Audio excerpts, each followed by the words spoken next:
Hi, today I'm going to be talking about some tips and tricks I have about writing and presenting scientific papers. For context, I have this class called seminar. You have to write a paper and present it. Your colleagues will then watch it and read it and like make it your list kind of it. I have 20 videos overall. I've watched 11 and 11 papers also. It's been a bit of a mixed bag, and this is more so for me to vent about the stuff I've been reading and watching, and also so in case you also need to do stuff like this, you can also, pick up a tip or two because sometimes these help me also. Like I've suffered with this as well. So I'm starting with tables. In your text, always reference them in like in your paper. If you're adding a table, make sure you reference it and make sure it's if the table itself is a bit confusing, either rework it or make sure or like explain it in the text itself. Don't just leave it there and add the table and don't think about it. Your text must engage with the table, even if it's just like a summarization of a bunch of papers you read. Add the table and say, I don't know, a summarized view of the papers is in table so and so. Just make sure you reference it. Any tables and any other stuff that I'm going to mention later. As for your presentation, make sure they're also readable. And if you're focusing on a single line, a single row, a single cell itself, highlight it, put it in a different color. Even if this means, and I have had to do this, if this means you have to have more slides, don't be too worried because as long as it helps with seeing the point and seeing what matters, it's all good. Think of it as if you don't highlight points in your table, it's just a bunch of numbers or words or something, and not something that actually matters, and not something that the viewers can actually engage with and see, oh yeah, this matters and this doesn't. It's more so to redirect attention. When it comes to figures, once again, in your paper, you must always reference them. Always, always, always, even if they're just there to drive a point home, even if it's just a diagram of an algorithm, whatever, mention them, reference them in the text. If you don't put in the image. Also make sure they're readable and that the letter size is similar to the size of the text of the letters of the font of text itself. Don't make it, if it's noticeably larger or noticeably smaller, change the font of the image or change the image size. This is easy to do with LaTeX, and also if you're using LaTeX or anything that lets you embed PDFs, for the love of God, use your images as PDFs instead of PNGs or JPEGs. I was using PNGs and JPEGs for my thesis, and then I realized, oh, it's a lot more it's the quality is the quality is much better if I use the PDF instead of PNGs and JPEGs. Also, by the way, I forgot to mention, I think this is my second time recording this. Um, I'm not published. I have never gone to a conference. This is just me talking out of my ass. However, things had to get in my ass somehow. Uh, so yeah, I don't have a PhD. I'm still working on my master's. I'm not published in any way, shape, or form. It's just I've worked on my thesis. I've read a bunch of papers, watched a bunch of presentations, done a bunch of presentations just for classes instead of conferences and stuff. And I've also read about and learned about doing these presentations and writing stuff. So I'm not like, I'm talking out of my ass, but stuff had to get out in my ass somehow. Uh, Going on with figures, sorry. If you're adding them to your presentation, you must ask yourself, does this figure need to be here? Is it helping with the flow? Is it just cluttering up my slides? If why is it here? Basically, if it's just a thing like, for example, in my presentation about security by design, I had the Steve for the default policies because it's the default skin, and it's a little, just just a little thing that helps with the flow. It doesn't exactly clutter the slides, and also, I don't know, it's a little reference and doesn't make your slides flat. But if your slides are full of images and stuff, probably don't have as many. If you're using images to drive a point home, ask yourself if that point needs to be driven home, or if that's the paper's job, because that's also a thing. Presentations often can't have all the information that your paper does, so you must ask yourself if a point needs to be as deep as it is in your text. Your presentation must necessarily have like stuff that your text will have, and your text must have. Your presentation must also add stuff that your text kind of doesn't, or doesn't have as clearly. If it doesn't, then people won't read your paper or won't watch your presentation because it's all there. You know what I mean? Like, I'm not telling you to have a poor paper or not have as much info on your paper. I'm saying often papers aren't perfect, and like, there's no perfect paper, and you'll always notice mistakes. So in your presentation, considering it's always after delivering your paper, if you notice that your paper is missing something, if a point isn't clear enough, clear it up in your presentation. But also, um, you don't have the time to talk about everything that your paper talks about in your presentation. So cut things short. Also, you can always add, if you're curious about this, the paper goes in more detail. It's more so, choose what you're saying. And this was about figures initially, but yeah, don't add figures you don't need, and don't have no figures also. The way it looks in this slide, I wrote in writing, but it's just the way your thing looks, be it your paper or your presentation. For your paper, I saw this with like a couple papers, I think, where there were sections of like one or two sentences. That did not need to be an extra section, a subsection, whatever. If it can, so ask yourself, when adding a section or a subsection or whatever, does this need to be an extra thing, or can it just be a paragraph? Could this be a list, a table? What could it be other than a section, other than a list, other than a table? Should this be, how should this be organized? Once again, don't make sections that are one or two sentences long. Don't make lists with long descriptions. Make sure your text also looks good. Don't just write in walls of text. Break it up. Make sure it's, you know, it if you look at a wall of text, you won't read it. And you also want people to read what you wrote. So yeah. As for your presentation, don't put in whole sentences in your slides, because people will read them instead of listening to you. Use keywords, key ideas, maybe an icon to guide yourself or to guide the viewers. And in case you're asking, oh, but this presentation itself is ass, do note that these videos are often like podcast form, and these slides are more so for me and for me to have a way to record that, and not something you should also be seeing, because these are basically podcast stuff. It's just me talking. As for the paper specific stuff, because it doesn't necessarily translate into your presentation, make sure your motivation is clear. Often it's not noticeable that papers are being written for the sake of them existing.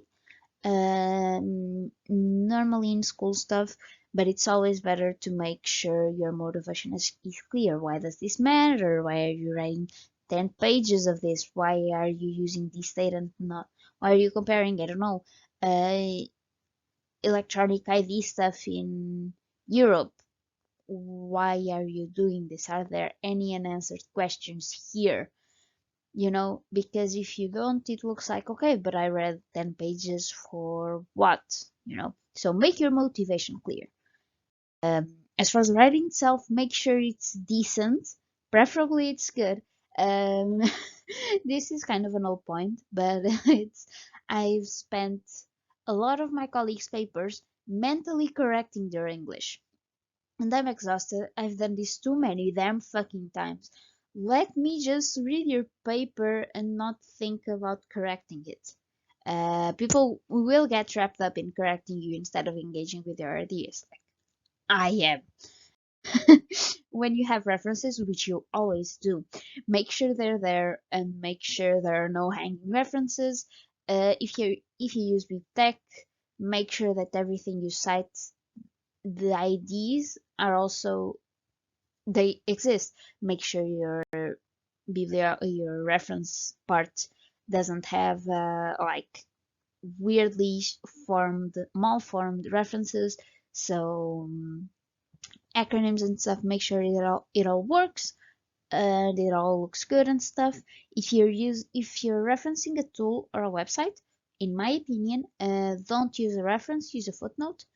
And if you're using a tool, if you're referencing a tool and you're referencing the tool's website, in my opinion, you don't need to put in a date. But if you're actually getting information, put in a date. And also, when it comes to adding references to your sentence, I have a couple. Don't start your sentence with references, like that's point number one. But this is kind of it's adapted, but it's a sentence I read today.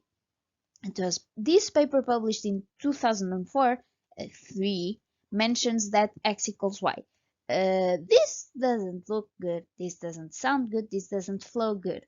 You can portray the same idea, such as x equals y, 3. Do not when I say 3, it's like it's the reference. You can also say in 2004 x and x equals y had already been established by 3 or had already been established 3. You can also do something like the 2004 paper name 3 established that x equals y. Don't say this paper published in something. Make sure your year matter because when you say stuff like this paper published in 2004 3, by the way, this paper is actually what they wrote. It's not like the paper name or anything. It's like the sentence was this paper published in 2004. This is not good formation. Why are you saying this paper specifically and not the paper's name? This does not sound good. This does not look good. It's not scientific. It doesn't have scientific vibes. If the years matters, make it the focal point. So in 2004, something something, or the 2004 paper, and then the paper name.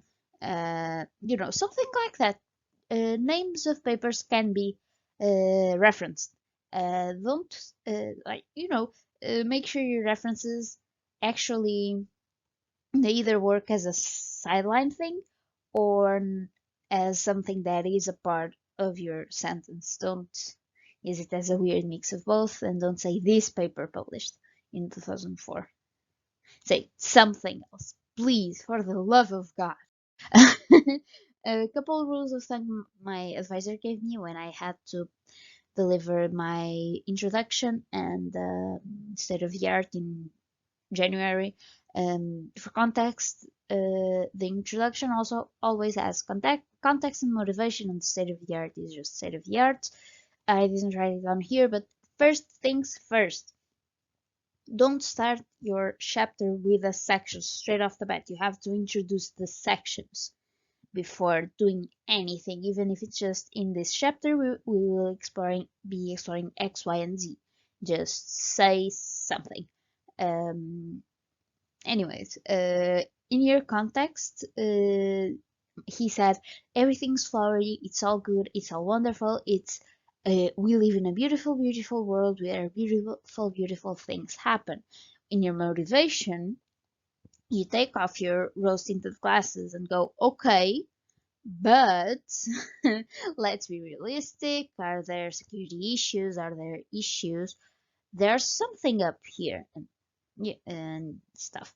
At the end of your introduction chapter, always mention the document structure, uh, and say, "Oh, this is following this. This is discussed in section so and so, and then this is done in section so and so.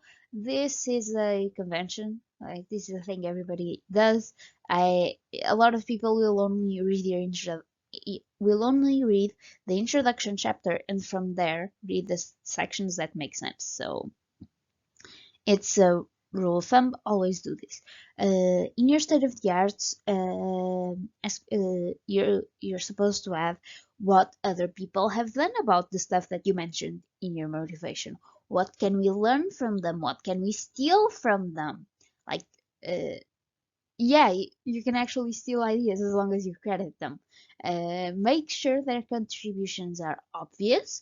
Make sure their failures are obvious. For example, my thesis is on implementing zero trust on a multi-axis edge computing environment. So I usually write things like, yeah, this paper does this, this, this, and this, which is good for zero trust and it's a wonderful idea. However, they don't take this thing into account, so they're missing this. It's a zero trust implementation, but it's not in multi-access edge computing, or it's an implementation of policies of privacy policies, but it's not that are good for the stuff I want to do, but they're not quite there yet. Be mean, be a hateful little bitch. The authors will absolutely not read your paper. You can be mean. And you're not being mean, you're being realistic. For the presentation specific stuff, aka stuff that doesn't exactly translate into the writing part of this whole thing, show your face. If it's for a class and you feel comfortable, do show it because it adds a level of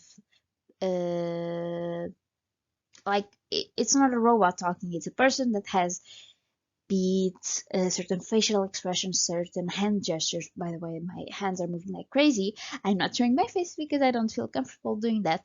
But yeah, you show your emotions a lot better, and people will engage with things that show emotion. Which drives home. Sorry, I don't talk about emotion yet. By the way, yeah. Anyways, you don't need an index. I saw this. I saw a lot of my colleagues do this. It was they would say, firstly, I'm going to give some context, and then I'm going to do this, and then I'm going to do this, without even introducing the topic. Also, you should also always introduce yourself. This goes hand in hand with the whole showing your face stuff. Say your name. Say why. Say your name.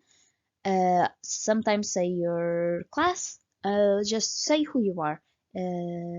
Because yeah, it's for teachers, but teachers like that. And in conferences, sometimes there are multiple authors, and only one author will be presenting. So make sure you know uh, people will know who you are. Anyways, going back to the index, you don't need. Hey, Teka. Sorry, my cat just got out off the bed. Hey, baby.